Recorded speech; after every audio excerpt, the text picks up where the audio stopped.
morning and welcome back to Football League World TV. We've got the midweek review coming up this morning. I'm your host, Alfie Burns, and joining me are my two colleagues, Billy and Marcus. Billy, how are you this morning?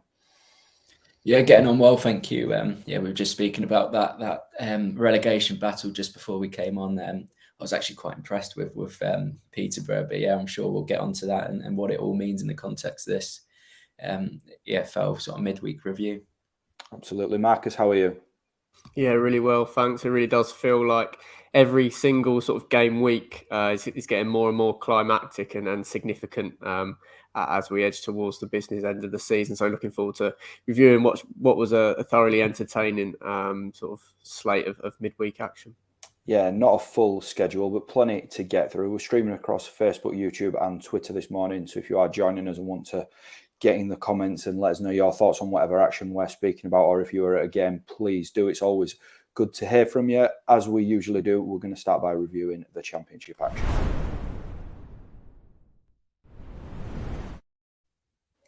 We'll stretch our minds back to Tuesday evening and start with Millwall's 2-0 win over QPR. Goals from Mason Bennett and Tyler Burritt with for Gary Rowett's side. Rowett's side are in pretty impressive form at the Den of late, and this has only extended it.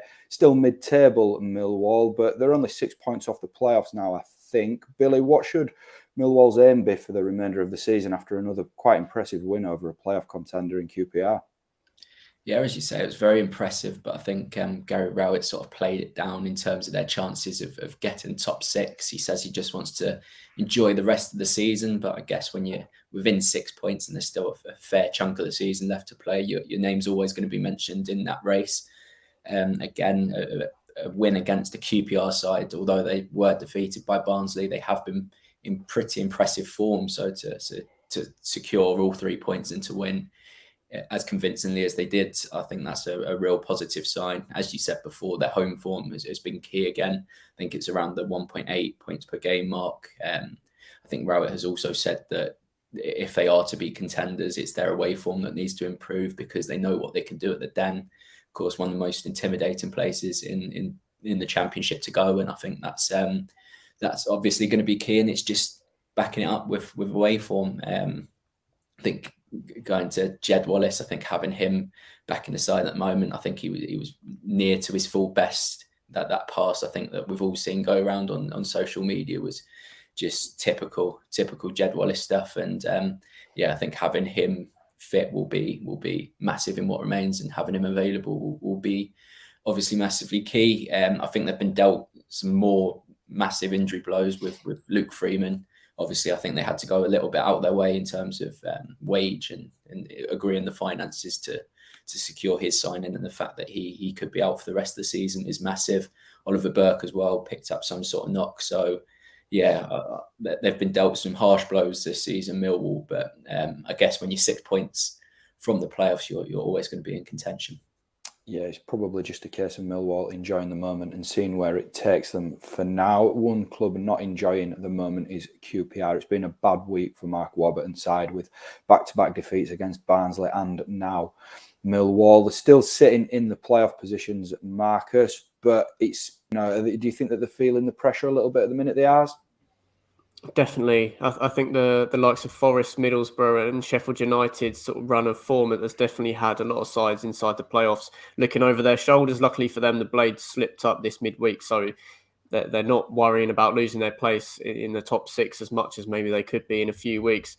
But they've got a nice sort of run of fixtures to try and bounce back from this tricky spell. 3 of the next 4 matches are home games against sides currently in the bottom half. Now, that has really been Rangers' bread and butter this season. It's where they got a lot of their points from at home. So Warburton will be concerned about drawing back-to-back blanks on the road, but I fully expect them to get back to winning ways pretty soon. I do think they're going to face a battle to maintain their spot in the playoff places, and these performances have sort of come out of the blue where they could have maybe pushed themselves back up to start getting closer to the likes of Bournemouth in second place. So it is a little bit of a missed opportunity. The Barnsley match more than the Millwall one, I think you can forgive them this defeat. It was quite late on that the Lions were able to turn the screw, and it was 2 brilliant goals, to be honest. the first one, Bennett's goal, I think is one of the best team goals we've seen in ages. There's a lovely bit of interplay, combination play on the halfway line, then a big diagonal from Wallace, a first-time cross and a first-time finish from Mason Bennett. It's not very often that we see that in the Championship. So I think he can hold his hands up and just move on to the next one. I think, they got a nice run of fixtures coming up, so QPR should be confident of bouncing back, particularly with Chris Willock returning at the Den as well. Yeah, I think that earlier in the week you predicted QPR to slip out of the top 6, Marcus, and I predicted them to get in there. So it's going to be interesting to see what the last third of the season holds for Warburton's side. Cardiff City were also 2-0 winners on Tuesday night, beating Coventry City, thanks to goals from Joel Bagan and Mark Harris. We'll start with the Bluebirds. It's 4 wins in 5 now, and Steve Morrison's, doing a really good job in South Wales. Billy, how impressed have you been with Morrison since he's taken charge? Yeah, very impressive. I think the situation he walked into was a difficult one in terms of, recent performances and sort of what he had at his disposal in terms of resources. But he's managed to navigate the January transfer window relatively well, managed to get sort of those key players, those experienced heads back on side. And it appears that they're only going to improve in what remains of the season. That they've managed to bridge a nice enough gap from the relegation zone, so we don't really consider them as a potential side of going down. So in that respect, he's done an incredible job in what he has done so far. I think his in-game management as well, I think that has to be credited, especially in this game. Max Waters was taken off, and at that time it looked a little bit harsh given he'd only played 37 minutes, and I guess it was a bit of a confidence thing. But Jordan Hugill came on, I think that was sort of a pivotal point in the game, showing that he has that ability and he has the confidence to hook players off and alter things should that happen. I think it's going to be a big thing in what remains of the season. I think for Cardiff now, it's just about building a platform, having something so they can build on next season. And, should the right recruitment come in during the summer, then I think we can be talking about Cardiff next season being playoff contenders once again. Yeah, absolutely. Cardiff's recent run of forms really pulled them clear of the trouble brewing at the bottom of the Championship. So all credit to Morrison there. As for Coventry, Marcus, this wasn't a great result for them. They failed to put pressure on the top 6, haven't they?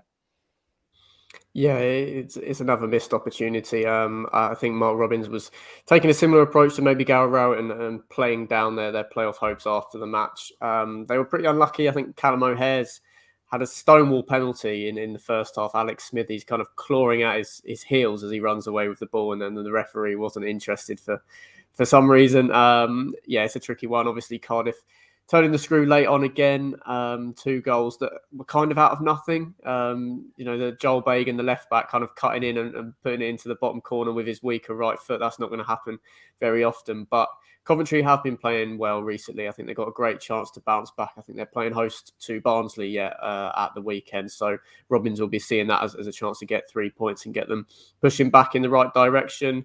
Obviously, it's been a little bit disappointing to see the way they've slipped down the league table in recent months. And they haven't been able to continue that form that they were able to show, particularly on home soil, of course, in the opening stretch of the season. But I think you have to just accept that Cardiff are on a good run at the moment. They were in the game. It's not like Cardiff could feel comfortable about it until very late on. So a couple of lapses in concentration and maybe on another night they get that penalty in the first half, get the first goal, and it's a completely different game. So I'm feeling good about the way Coventry are playing at the moment. I think they could possibly finish a little bit higher in the league than where they are currently. I think they're sat in 12th place at the moment. So I don't think they'll get in the top 6, but I can see them having a strong end to the season nonetheless.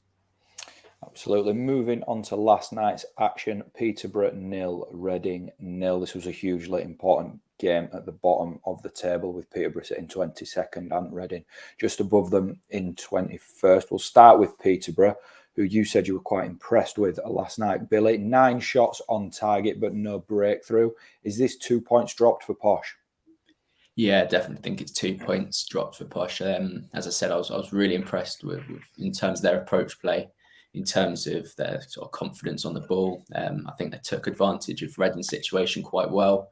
But I think in terms of the game itself, I think Sky Sports summed it up perfectly when it said it wasn't the best advert for the 2022-23 League One season. So a bit of an indication as to where others feel this game is sort of regarded at the moment. But yeah, as I say, Peterborough played quite well. I think they could be considered in the same bracket as Rotherham should they get relegated, where I feel that they've got a really good chance of dealing with a setback and mounting a promotion push next season.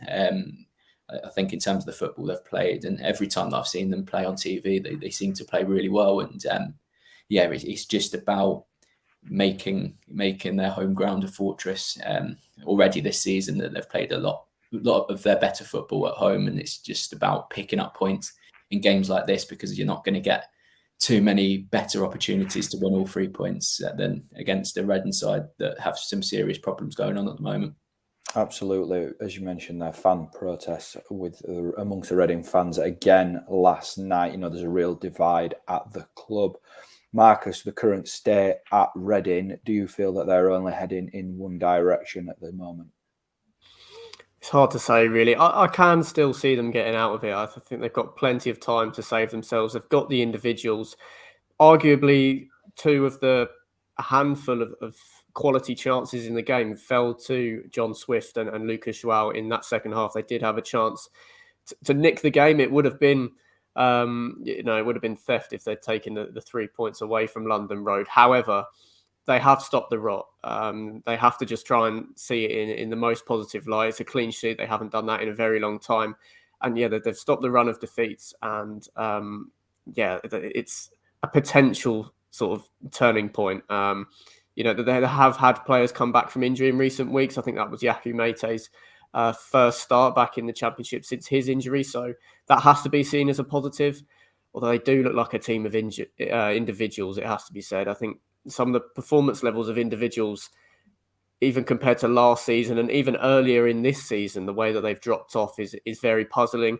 Obviously, it's not really clear if Reading even have the finances or are allowed to use the finances to sack Veljko Paunovic and replace him with maybe a more high-profile or experienced manager for the level. So in terms of that situation, it is very difficult to predict what's going to happen.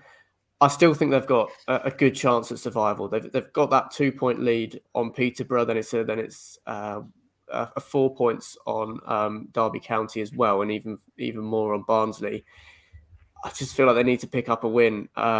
John Swift was still quality in moments last night. It just feels like that they're playing for themselves. It was quite difficult to watch, to be honest. These individuals that you're usually seeing putting in so much better performances. It has to be said the weather conditions did affect the style of the game. It was a lot more difficult to get control of the ball and possession. And I think that worked a little bit in Peterborough's favour, particularly with how dangerous Joe Ward's free kicks were. So, yeah, I don't think Reading are sort of about to slip into the trapdoor just yet. And if they can somehow generate some positivity on the pitch, then I think they've still got a chance. Although, the mood around the club does seem to be pushing them only in one direction. But I can't relegate them just because of the individuals in the side that should be competing probably towards the top six in this division. So they've still got a chance of pulling themselves out of it. But it was another worrying performance, despite what could possibly be seen as a positive result. Yeah, I think you could argue that last night's result perhaps suited Derby and Barnsley in 23rd and 24th that little bit better. In a word, I'll come to you both with this. Was the big winners Derby and Barnsley last night, Billy? Big time, yes. Marcus? Definitely, yeah. Elsewhere in the Championship this week, it was Sheffield United 0, Hull City 0. I was at Bramall Lane and there wasn't much to report apart from Ollie McBurney's goal drought continuing with a host of missed chances.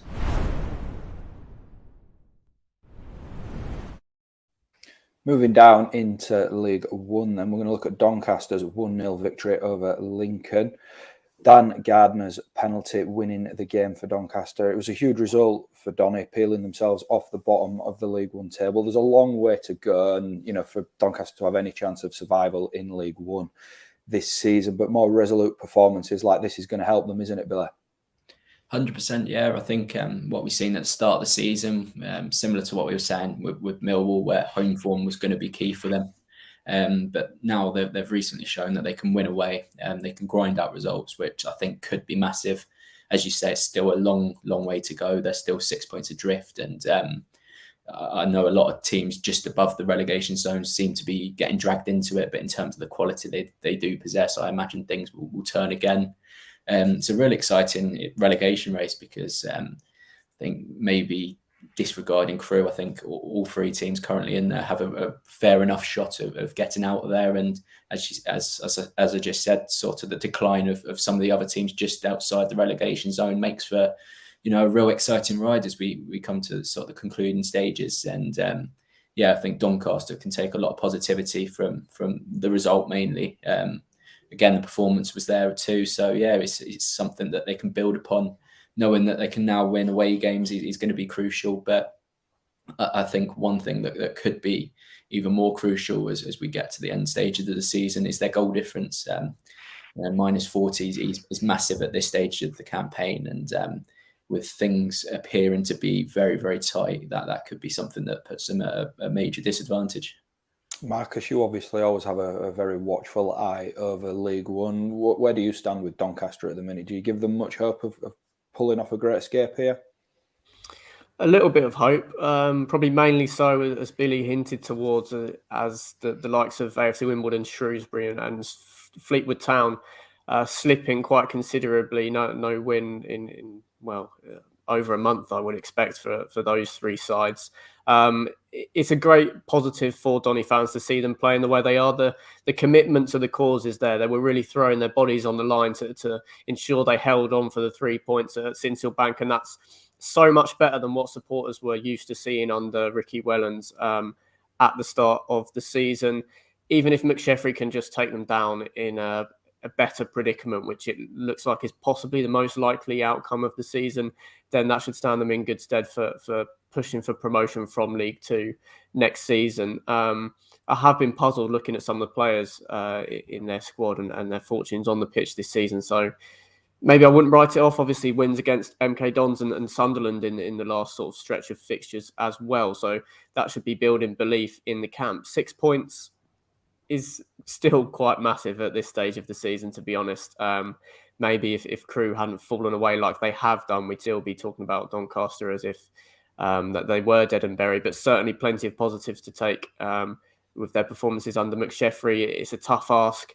And yeah, as Billy rightly points out, they've got the worst defence in the league, which has contributed to that massive negative goal difference, which is effectively sort of minus 1 point at this stage.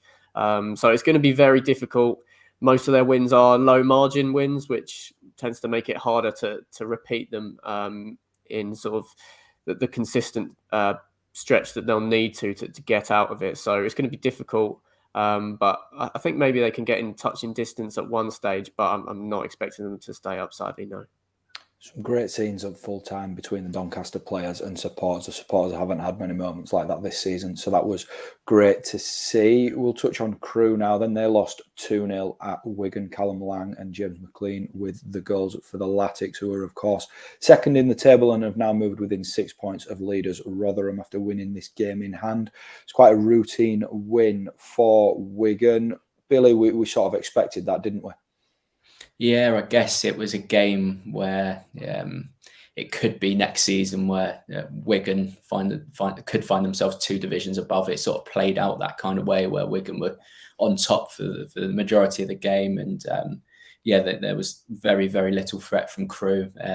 In terms of Crewe falling away, as we just mentioned, speaking about Doncaster, they seem to be one team that are dead and buried. Still have a lot of quality in that squad and a lot of potential, but this, in the context of their season, it just hasn't happened for them, and it appears that they're falling at quite a fast pace and a fast rate towards that relegation. But yeah, Wigan, for me, that they've dealt with their setbacks very well this season. Every time that they've lost or picked up a draw where they could have gone out and won, that they've responded very well, and I think that's key to me considering them as automatic promotion contenders. The fact that they can respond very well, unlike Sunderland, unlike a couple of other teams in that sort of mix, I think that's definitely what's going to get them over the line and perhaps into that second spot. As I said, it's a very, very strong squad, a squad that's probably capable of moving up into the Championship and operating at quite a good level as well. So, yes, it's interesting to see how far this Wigan team can go. Can they, challenge Rotherham's dominance at the moment? It's going to be very, very interesting. And it's a kind of result that makes you think Wigan are pretty much there or thereabouts. Yeah, this result combined with Doncaster's win at Lincoln sees Crewe slip to the bottom of the table. We've spoken previously about the pressure that's on Dave Artell from the supporters at Crewe. Marcus, do you think that's justified at this stage? Yeah, 6 losses on the bounce, no matter what sort of division you're competing in, what kind of run of fixtures you've got, that's pretty inexcusable. And it's come at the worst possible time when they did look like there were some shoots of recovery and that they would potentially be able to stay competitive at least until the final sort of run-in of the season. So, yeah, it's very understandable that the fans' frustration. Obviously, a lot's gone against them in the transfer market, and I do feel for David Artell in that regard. I'm probably part of the camp that would like to see them stick with him and give him the chance to bounce back in League Two next season. He's done so well with the club. They were sort of mid-table finishes in the 4th tier when he took over, and had a great season last term before losing the likes of Pickering and Charlie Kirk and Owen Dale. So, yeah, there's a lot's gone against them this season. It's sad to see that at the moment they look like they're probably going to go down with a whimper, but I can see they're at the start of a cycle, and I think they could bounce back, possibly not next season, but in the next few seasons under David Artell, if he is granted that patience to carry on at the club. But sadly, it does look like they're too far adrift now, and they're definitely a team that sadly I've written off. Elsewhere in League One this week, Burton Albion 3, Bolton Wanderers 1. A really good first half performance there from Burton, whilst Sheffield Wednesday versus Accrington was postponed last night due to a waterlogged pitch.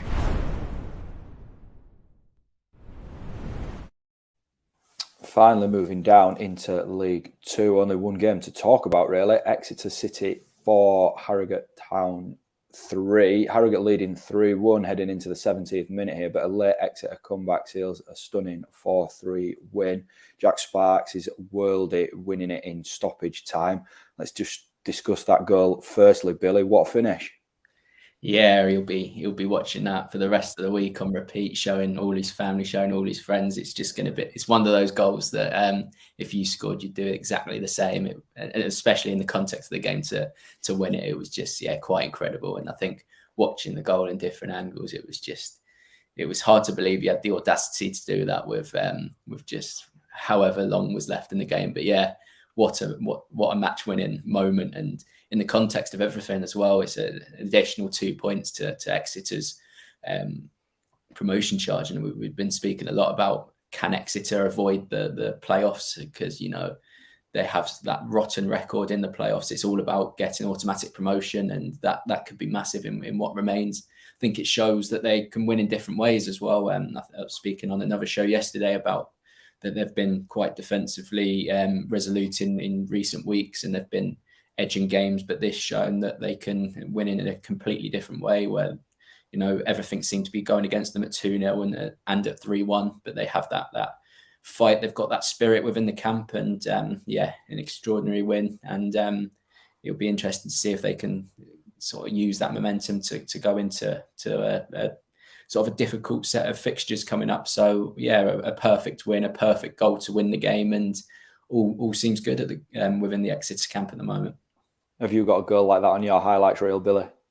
Not quite, no. I've got ones that are worse than that I do keep on watching. So if anything was quite as close, I'd be showing you all.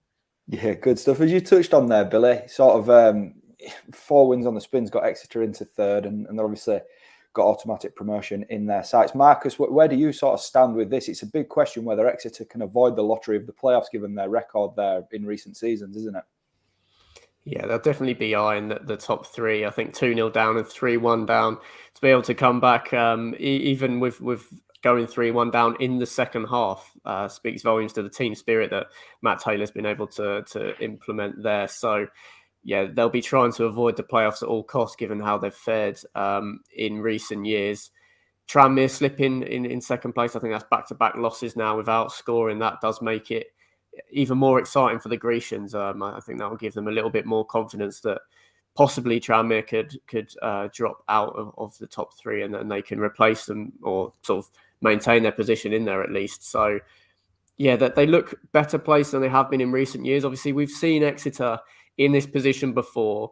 They seem to be in that sort of top 8 of the league going into the final few months of the season every year. So whether that they can use that experience to really spur them on and make sure they can fall on the right side of the fine margins that we see in League Two going into the business end of the season.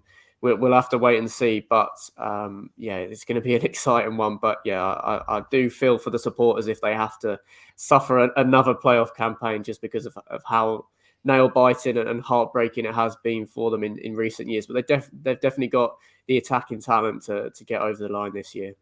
It feels like it's been a big midweek in League Two, of course. Exeter winning, Sutton losing 2-0 against Bristol Rovers, and as Marcus mentioned there, Tranmere falling to a 1-0 defeat to Hartlepool.